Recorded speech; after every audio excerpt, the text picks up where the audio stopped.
Hello everyone, welcome to this MEF webinar. Today the title of which is Strengthening Customer Relationships Through Mobile Engagement. So my name is Tim Green, I'm the Features Editor at MEF. I'll be moderating today's session. I say moderating, it's more of a fireside chat, and it's with Matt Rammerman, who is the President of Personalised Messaging at Sinch Engage. Newsflash, Sinch Engage is a new brand. You could maybe talk to us a little bit about that. Before Matt was in his present role, he was the founder of Vehicle, which is a specialist in primarily mobile marketing through video. So today we're going to be looking at the evolution of marketing and how mobile is changing the way we think about loyalty, relevance, and personalization. Anyway, first of all, I'm going to introduce Matt. So Matt, hi to you. Maybe you just briefly introduce yourself. Good morning, Tim. Thanks. My name is Matt Rammerman, and I am the president of which now is referred to as Sinch Engage, formerly Vehicle. We are the mobile engagement agency inside of Sinch. So thank you. Pleased to be here today. And Sinch Engage is one day old as a brand, I believe. It is. We launched this morning. So far, so good. Good. Right. Okay. So I started off the session talking about couching this discussion in terms of where marketing is. And there's this idea that marketing has evolved since, it's kind of born in the 50s, really, modern marketing. And it's moving from kind of ideas around segmentation and that kind of thing to something new. So maybe you can just talk a little bit about, those sort of decades of marketing and where we're at now. Yeah, thanks, Tim. I'm going to share a slide. So, to make a bold statement, we believe that loyalty, as we've thought about it for many years, is actually dead, and we are entering into the age of relevance. And this has been reinforced by a study recently done by Harvard Business Review that took a look at, to your point, the evolution or changes in marketing through the decades. So, for example, in the 60s and 70s, it was all about mass marketing. So essentially, we were using the blunt instrument of mass advertising to reach an audience. So, for example, it's fascinating, in the 1970s, you could buy a 30-second spot across the three major networks in the United States and reach 60–65% of the American audience. So the idea in those days was really all about just driving awareness in order to drive sales down the aisle in the grocery store or department store. So then that evolved into the 80s, largely fueled by advancements in technology, and advertising then began to take a more sophisticated step forward in its evolution, where they began to understand that not all audiences looked and behaved the same. So the concept of creating segments was born. In the 90s, we began to recognize the fact that acquisition was expensive, and that there was a much better return in retaining the customers that we already have than trying to acquire new ones. So truly becoming the era of retention. With that came the concept of loyalty, and loyalty defined by delivering discounts or incentives or freemiums for those who exhibited tenure or high frequency. But the challenge with loyalty is that all brands began to do that. So customers became adept at just simply moving from one brand or product to the next, based on whatever the current incentive is, therefore creating a parity marketplace. And so therefore, loyalty was no longer strengthened by discounts.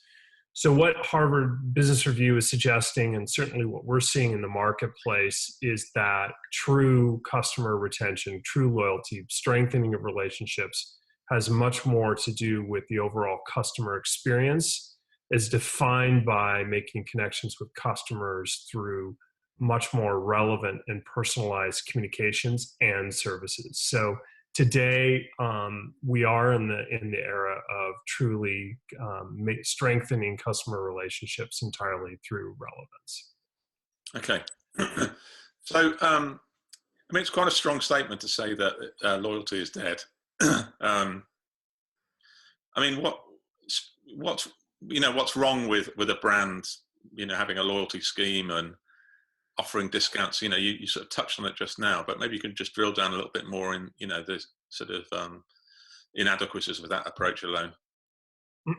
Yeah, so thank you. So to clarify a bit further, the concept isn't that investing in quote unquote loyalty is the issue. The issue has to do with what are the mechanics of the program itself.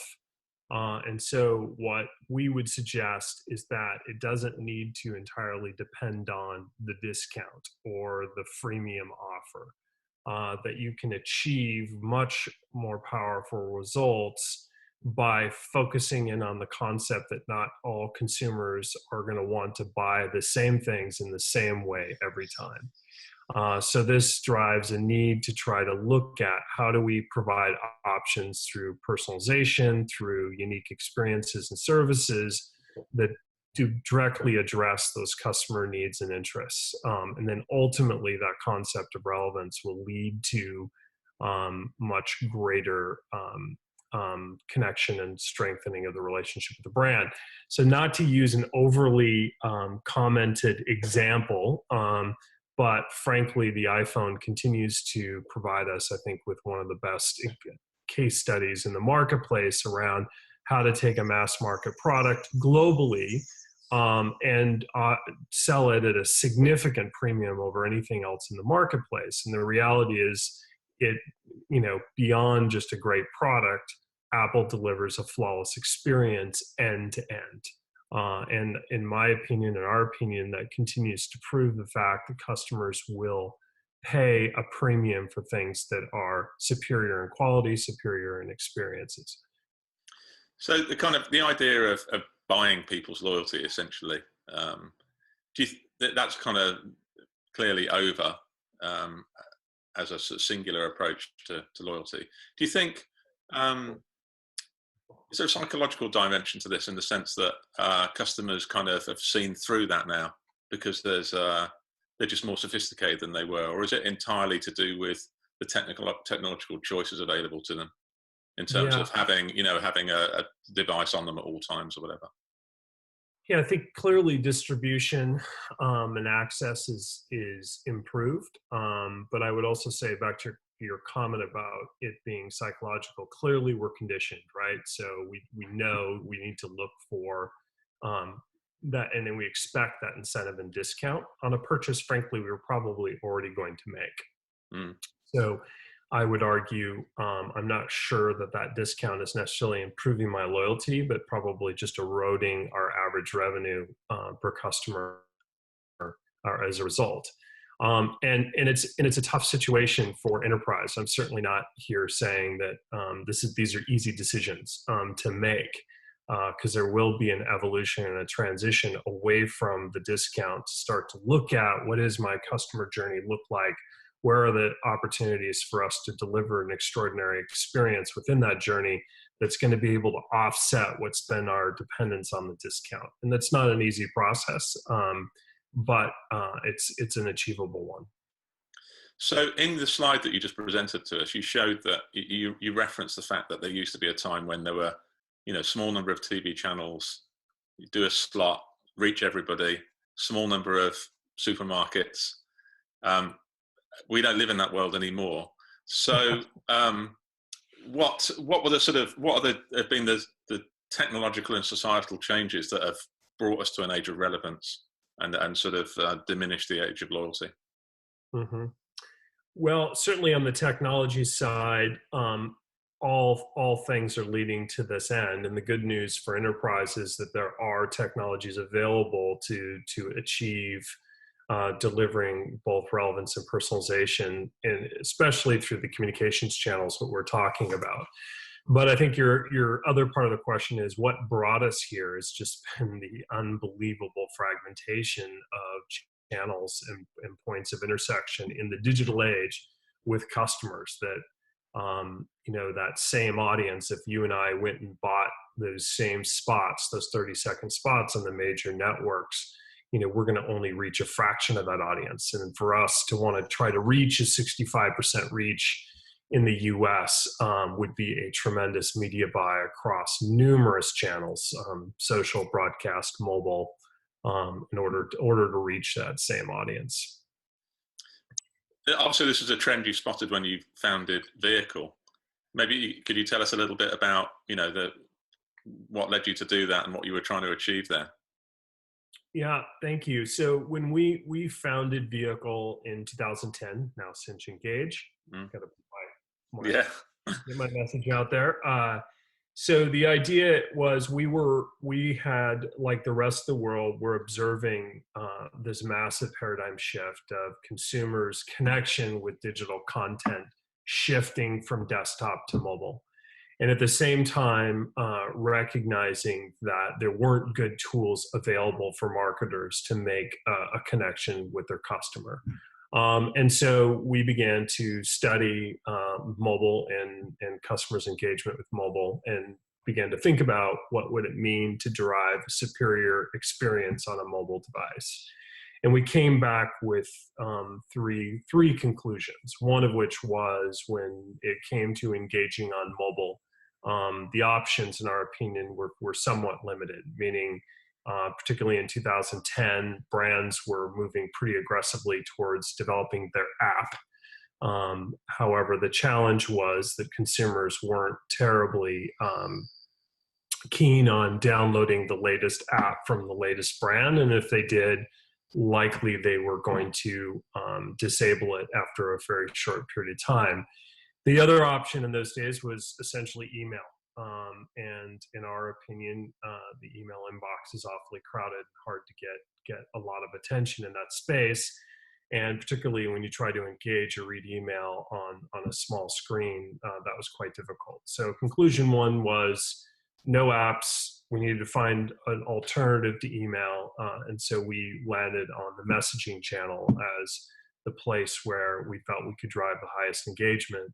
The second conclusion we came to was that the media itself needed to change, that forcing people to read was a very difficult challenge, particularly if we had a complex message that we needed to deliver. And so we believe that video was the most advantageous way to drive engagement, to make the complex simple, to be able to leverage emotion, and to persuade customers. And the third, and I think probably the single most important conclusion we drew, was that when it came to mobile, this incredibly intimate device, that the content that we delivered needed to be personalized and relevant relative to the customer. So it was the intersection of these three ideas: mobile engagement via messaging, video, together with personalization. That was the idea and the birth of Vehicle, and now today, Sinch Engage. That we believe that mobile engagement is the core way to engage with customers, and when the content you deliver needs to be personalized and tailored to the individual who's receiving it. So we're going to get into that in much more detail, but it'd just be interesting to, while we're on the topic of your original launch of Vehicle, now Sinch Engage, of course. What was you were? It's 2010. There were data was very expensive. The iPhone was 2 or 3 years old. So, what was your experience early on of trying to sell this idea of personalized video in a world of very small data plans, very expensive data, and not many smartphones? So, interesting question. So the good news is that we were leveraging the MMS channel primarily when we launched the business, and frankly, we still utilize that channel today with the preponderance of our content. Message data, video content pushed over MMS is not considered data. So that's how we skirted around any data issues. So it's not like we're linking or connecting out to a web hosted asset. The full video packets are delivered over the MMS channel. And then the second piece that was interesting in those days is that actually feature phones played video beautifully. So even in 2010, when you had an extremely fragmented market between smart and feature devices, we're still able to reach those feature phones with rich video content back in 2010. And even though this is a great segue into another key message, even though today we are much more ubiquitous in terms of smartphone distribution, their capabilities and playback is still extremely fragmented based on what the carriers will allow and the device allows. And one of the benefits of working with our company Sinch is that we've resolved all those issues, so we can ensure for our enterprise customers that the video content we're delivering to those assets are going to play full screen, play high resolution, high fidelity, and have, frankly, particularly when it comes to MMS delivery, the same reach we can achieve with SMS. So let's talk a little bit about what personalization and relevance actually means across the mobile channel, because it's tempting to think, oh, I'll just send you a text with "Hi, Matt," and that's enough, kind of thing. That just shows that we know who you are. But obviously, it's a lot more than that. So maybe you can just sort of tell us what personalization and relevance actually means in a real sort of customer walkthrough. Yeah, great question. So first and foremost, I do need to say there's no sweeter word than the sound of your own name. Well, that's true. Yeah.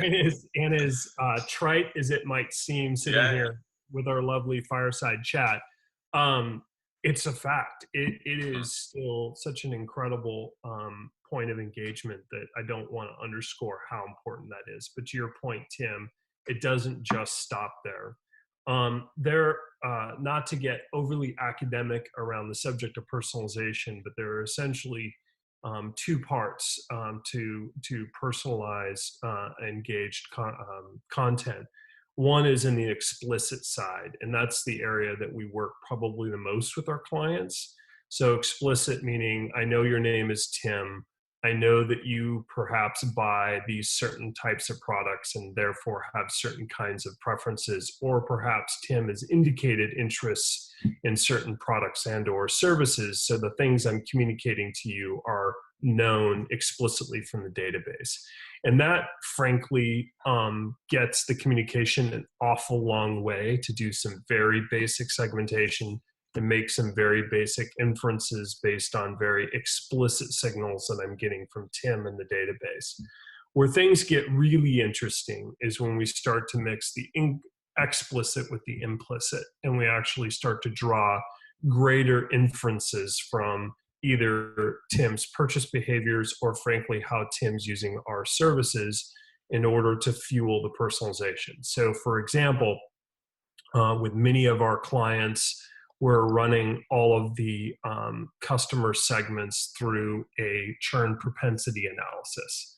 And what that tells us is that all of a sudden, maybe we say that Tim's exhibiting signals that makes Tim higher risk to leave our services.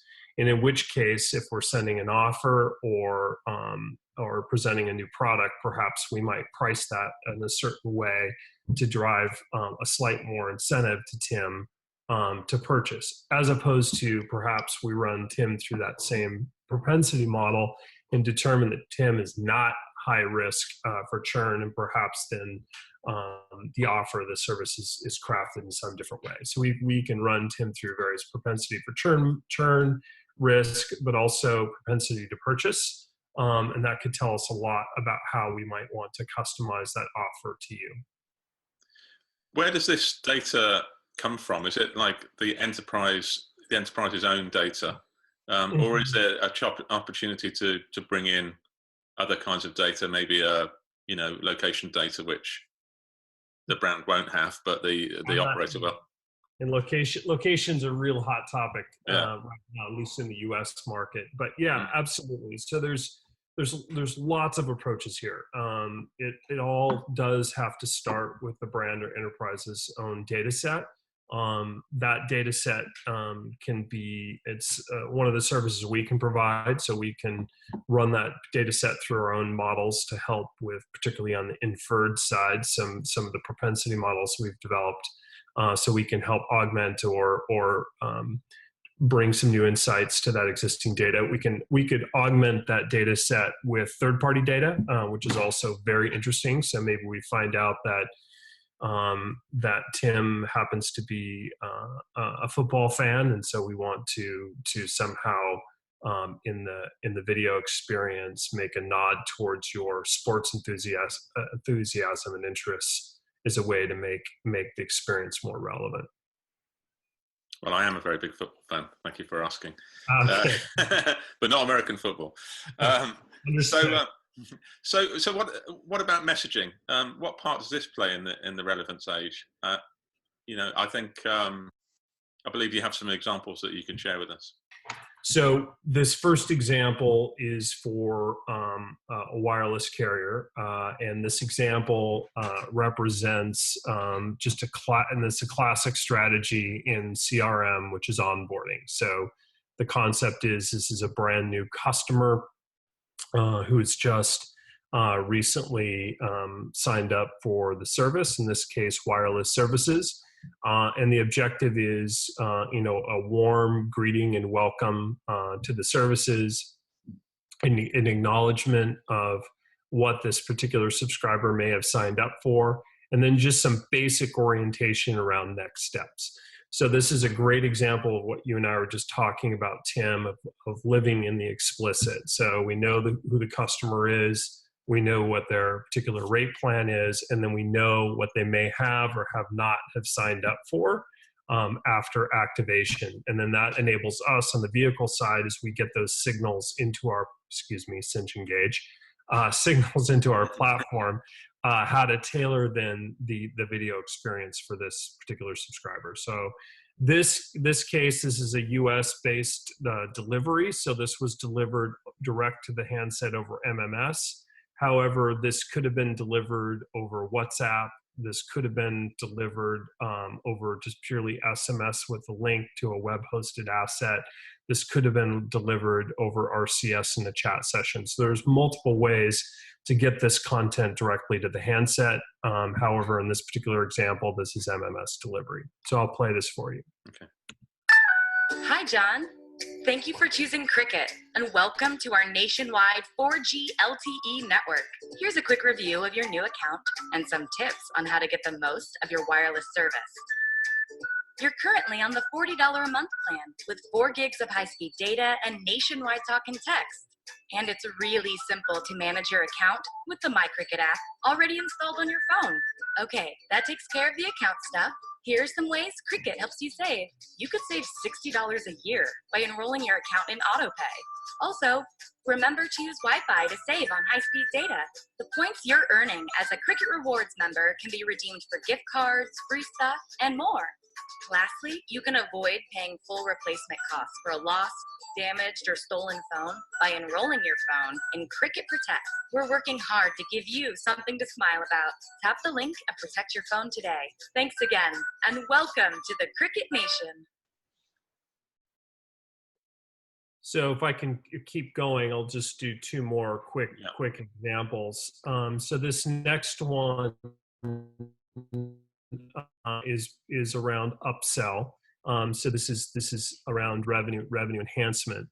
Also delivered over MMS, but again, there are multiple channels of distribution that are possible for this. And so in this case, this is a great example of where there is some implicit work being done. So these customers are being filtered through a propensity to churn model. And the incentive in this case, this is an upgrade to a new handset. The incentive is varied based on where they fall on that propensity to churn model. So there is additional variability around the pricing of the upsell of the product. So this is what this looks like.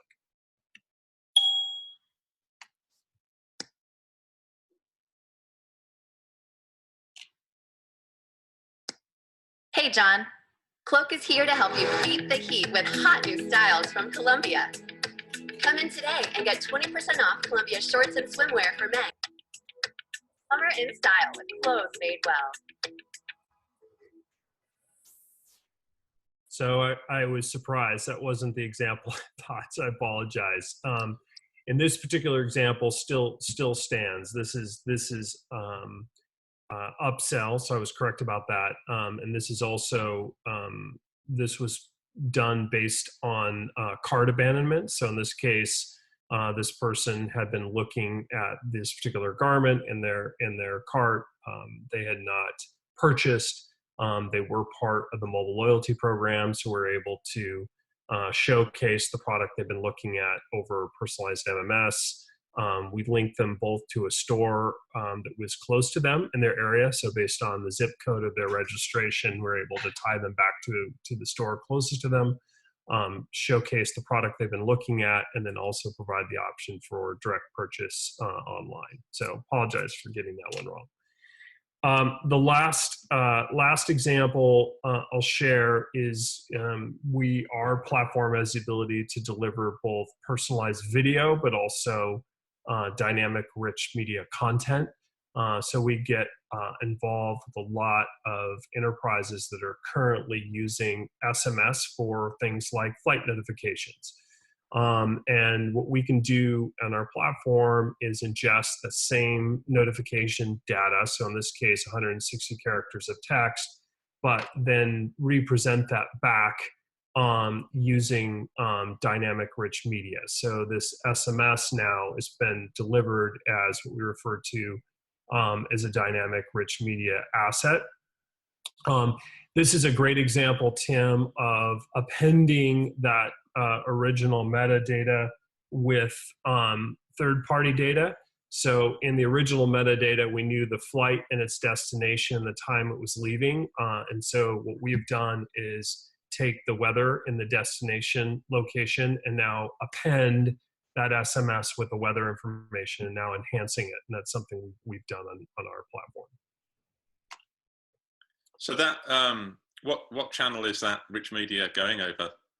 So that's going over, it can go over MMS, it can go over SMS with a link. The nice thing is that we can get a link preview, so much of this visual asset would be present in that preview, and could also be delivered over WhatsApp or over an RCS chat. Right.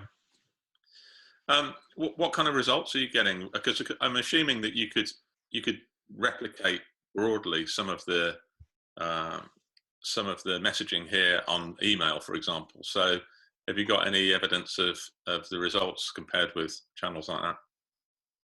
Yeah, the results are pretty significant. I mean, we already are ahead of the game because of just the engagement levels that messaging provides.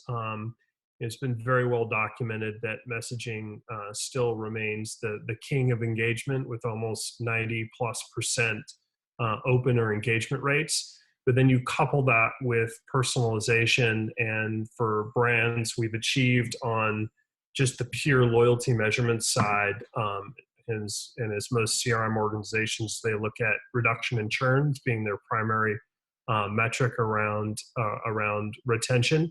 And for us to achieve 20+% reduction in churn is common, but that is truly transformative to the brand. And then on the revenue side, for us to see conversion rates that are 100% greater than alternative channels, whether that's SMS or even email, is pretty common. But again, video provides such a visceral medium to promoting and showcasing products and services. It's hard to beat. What are the barriers to video? Obviously, we touched on cost and data availability. What about format fragmentation and things like that? Is a lot of that solved now, or are there still challenges? Absolutely challenges, but we've solved them from our platform perspective. So the enterprise does not need to worry about the distribution of the video asset. We've resolved the technical fragmentation and have been doing that for a very long time. So again, we can ensure ubiquitous distribution that's equivalent to SMS, depending on the marketplace. But we have very broad distribution. The challenges are we also are involved in the production of the video as well. And it does not, I can tell you, it does not have to be costly. I mean, I think one of the fears of enterprises, well, we've got this SMS thing down, or we've got the email development down, videos got to be more complex, more expensive. We make it very easy for our clients, and we can produce world-class video content, as you saw in the previous examples, for very reasonable and efficient costs. So how granular can you go with the content? So clearly, I am a customer of a brand, and they know a certain amount about me, and they can trigger certain kinds of messages at certain stages in my, my contract lifetime, or when it thinks that I might churn or whatever. Am I getting the same content as other people in the same segment as me, or is there an opportunity to actually even tailor the kind of content that I'm getting on a down to a small group level or even an individual level? Yeah, it's truly one-to-one. So it's if we get often we'll get a list of a million customers, and we're producing a million different video versions, down to the individual. I mean, there might be two Tims in the database. Yeah. But depending on how the campaign's set up, what more there is about Tim, hopefully is unique to Tim. So we can go one-to-one, and with zero limitations. As long as the data can surface the information, we can respond to it in the video experience. So that's some kind of automation in the background that you're doing in order to populate these videos. Yeah, exactly. In terms of the kinds of enterprises, I mean, if you look at your vehicle and now Sinch Engage, your kind of customer base, there's some pretty big names on there. Do you have to be a really large enterprise in order to make the most of this? How broad can you go in terms of the enterprises that you touch with this? Yeah, so great question. So the solution itself is extremely scalable in both directions. So we have worked with growth enterprises that might be smaller than some of the larger wireless carrier brands we've worked with, and we can make the solution very, very affordable and work within their ROI models pretty effectively. So what's involved? Maybe you can sort of walk us through. A customer comes to you, says we've heard about your video personalization product. How quickly can they get set up? What kinds of integration? So. Yeah, great question. So the process is essentially about a 4 to 5 week cycle from sort of the first planning session all the way through a live campaign. The integration points are pretty painless. There's two sides of this. One is getting the appropriate metadata into the platform, and the other side is the delivery. And both are easy. So on the ingestion side, the data ingestion side, there's multiple ways we can receive the data. We often, and most common, is over our secured FTP site. So the brand will simply export the metadata for whatever particular campaign or touch and place it on our SFTP. Most modern CRMs have the ability to export in that way. We can also receive over API if we want to do more real-time triggers. Frankly, we've had clients, particularly in the pilot phase, delivered their metadata over just a password-protected CSV file over email. So the ingestion side is extremely flexible. On the delivery side, Sinch, our parent company, is connected to every wireless carrier on the planet. So you can check the box on distribution to your market. That's done. And then the final step would be then passing any of the event data stream from the campaign back to the CRM. We can either do the analysis for you, or we can push the event stream back to your CRM And again, the burden's on us to map to your particular CRM and what requirements it has. And so we can integrate there. So that part's really simple. On the creative development side, it's, as I mentioned, it's a 4 to 5 week cycle. And again, we do all the heavy lifting. We can do that in partnership with your existing agency AOR or manage the entire production end to end. But it's a very iterative, collaborative process where we work very closely with the marketing teams through all the steps of the production to make sure everyone is locked in step with what's being produced. Right. What about the privacy and the consent issues around using some of this data? Is that something the brands have to clear themselves, or do you have a role to play in that area as well? The responsibility for that's mostly on the brand side. And again, we work mostly with explicit data that's typically not considered PII. So talking to you, knowing your name's not PII, knowing what services you've signed up for, or even the purchases you've made, is not considered PII. And generally that's the layer we're working in. And so it's not a concern either for GDPR or for the US market. Okay. So you talked a lot about video, and you mentioned the MMR channel, MMS channel. So clearly the next phase of this is RCS, yes. Possibly. Yep. We don't know yet whether RCS is going to really take off, but I think we all hope it does. So that's going to take the opportunities to personalize to an even greater level. So what's your feeling about that? And I think you might have an illustration of it for us as well. Yeah, I do. I've got a use case I can share. I for one am very certain that RCS is going to take off.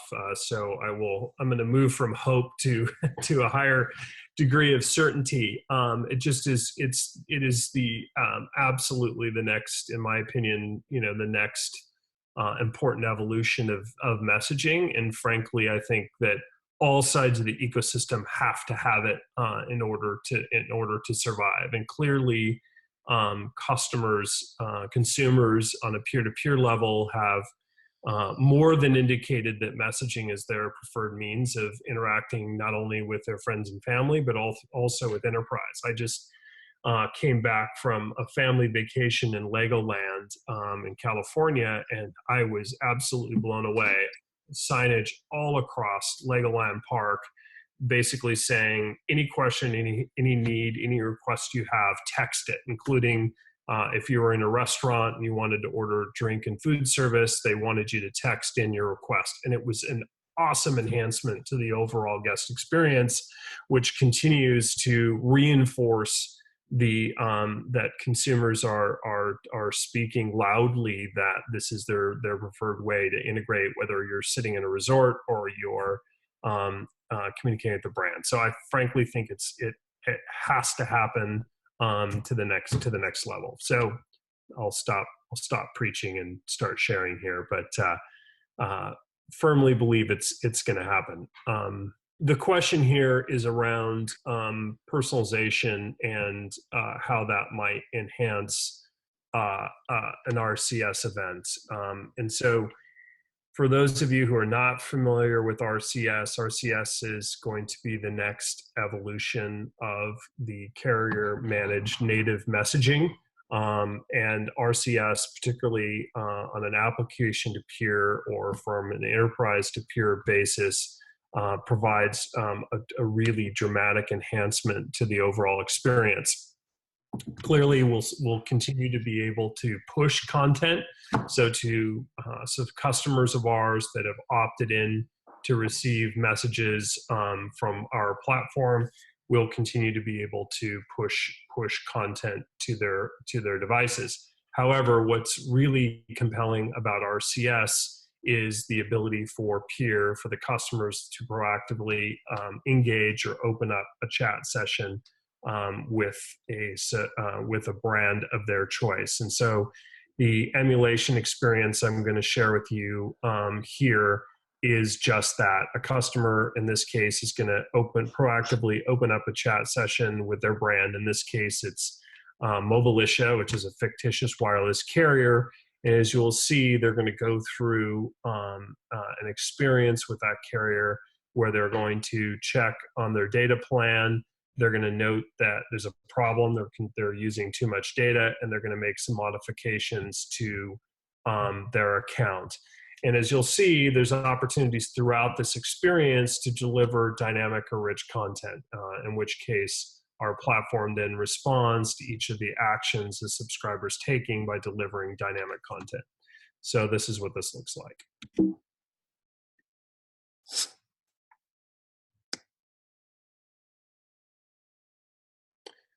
So they go into a chatbot session. They open up a dialogue with their brand, in this case, Mobilisha.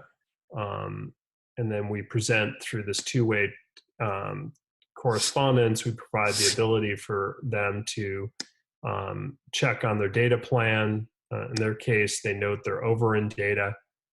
So we present options for them to make adjustments to their account. But at every step is an opportunity to dynamically respond to the actions and the inputs that the subscriber, in this case, are making to their account. In the end, we can deliver a personalized video that summarizes all the actions this person has taken. It looks like this. Hi, Paul. Welcome to Mobilisha, the world's greatest provider of everything you'll ever need. Here's a heads up on what to expect from your first bill. On June 14th, you signed up for the economy plan, which has a base price of $45 a month. You also added international calling for $10 a month, wise choice, and 2 additional lines for $40 a month. Because your bill cycle doesn't actually start until the 28th of each month, $18 will be added to your first bill to cover your first 11 days. And all new accounts have an activation fee of $5. So your first payment will be $118, but after that, your monthly payment will only be $95. We can remind you when your payment is due, or you can manage your account anytime you like by downloading the Mobilisha Manager. Thanks for choosing Mobilisha. Great. Is that, are you close to actually doing campaigns like this, or is this a sort of demo?